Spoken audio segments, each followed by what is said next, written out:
the question was, how do I decide how much cash to have in my portfolio, or other kind of high-level decisions like that? And so I think that that is a classic example of false optimization.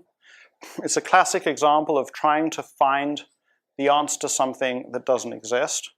And it's a waste of brain cells in a certain way. So this guy, Gerd Gigan, writes, so the wonderful experiment is you take children, you put them in a room, and then they have to take an exam. So in one control group, you put them in a room, there's nothing on the table, they wait for 5 minutes, they go take the exam. The other room, there's chocolates on the table, you say to the children, don't eat the chocolates, you can't eat the chocolates, now go take the exam. And the children comply, they don't eat the chocolates, but they perform much worse on the exam.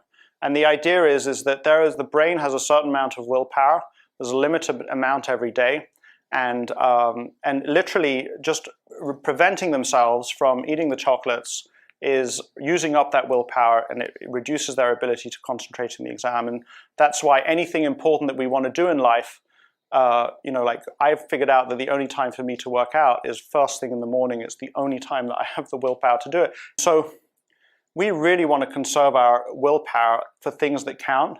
And I think that following the stock tickers, having a screen open, which is constantly, so we know that reading is more stressful if you're on a web screen, because your brain is constantly trying to decide whether to click on a link or not. And if you have and that literally uses up brain energy. And if you have just a page, that all of that question mark goes away, so we can focus on the page. So it's all about conserving energy for the things that count. And so if you're coming from my perspective, and I really can't predict where the market will go in the short run, and I don't even know, I can't even be certain that the companies that I'm investing in, I can't be 100% knowledgeable that I know enough about them to make the investment. What I'm trying to do, like an ant colony, is to create habits and behaviors that improve the probability that I will outperform the market. And that comes down to, in the case of cash for me, I'm not trying to manage the amount of cash. If I see something that makes a huge amount of sense, I'm doing it. And if I don't see something that makes a huge amount of sense, I let the cash build up. In the same way, I'm not trying to sell investments when they get to, probably if they get ridiculously overvalued, I would like to believe that I would sell them.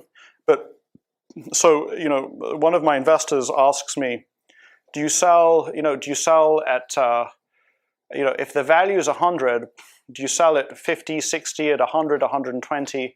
And I kind of tried to explain that it's not like I know the value is 100. I kind of know that it's probably undervalued at 50, and it's probably overvalued at 200. And in the middle of that range, that's the kind of uncertainty that I'm dealing with. In the middle of that range, what I'm trying to do is minimize transaction costs, because we know that transaction costs are really important. I don't know if that's helpful.